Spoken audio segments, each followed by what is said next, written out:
thoughts and prayers are with the families of the officers from Dallas, Texas. We believe that that was a sign that someone decided to attack law enforcement only because they were in law enforcement.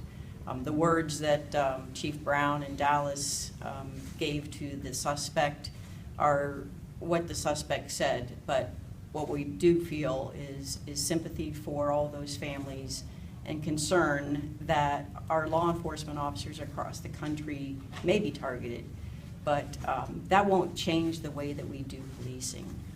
We believe strongly in justice for all. We believe strongly that our officers are dedicated to protecting others. We know that the police use of deadly force is a concern among many of our citizens.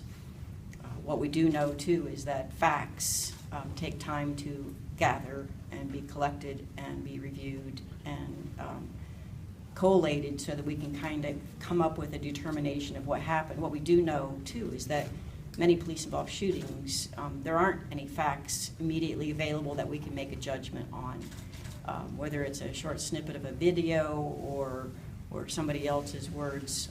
What we learn in law enforcement is that there's always many sides to a story, many perspectives, many different feelings, and we urge everyone to give anybody that's investigating such a use of force time to gather all those facts, patience, to trust that the system of justice will work for everyone, and to please support our police officers who certainly could be very concerned about their own safety right now. We just graduated 35 new officers in many different agencies around the Central Ohio area, and they all showed up today. I am very proud of the fact that they're willing to take on this mantle that they haven't even begun yet. And the responsibility, the authority that they'll have out there, they've got concerns. But community support is one of those things that we felt very strongly after the death of Officer Steve Smith and Officer Sean Johnson. This year, we felt that community support, and we truly appreciate it. And I urge people to continue to support our officers who are trying to do the right thing and protect others. We all believe in transparency. We all believe in accountability.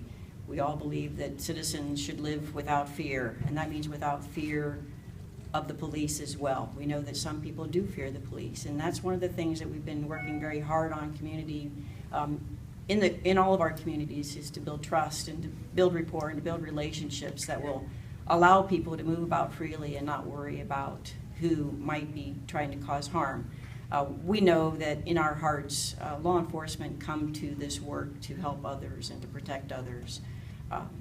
So we truly do believe that people need to understand the dedication and the commitment that these officers have towards our community members, and we want everybody to remember that, but to also remember that violence does not beget violence in this shape. We need to allow process investigations to happen and not take justice, if you will, into our own hands. And we don't want someone else to believe that the police are the bad people in our societies. We need the police. We need them to do their job. If not, there will be chaos in our streets. So we just want to urge people to let investigations happen and to now grieve for the loss of such a tremendous amount of life in Dallas, Texas.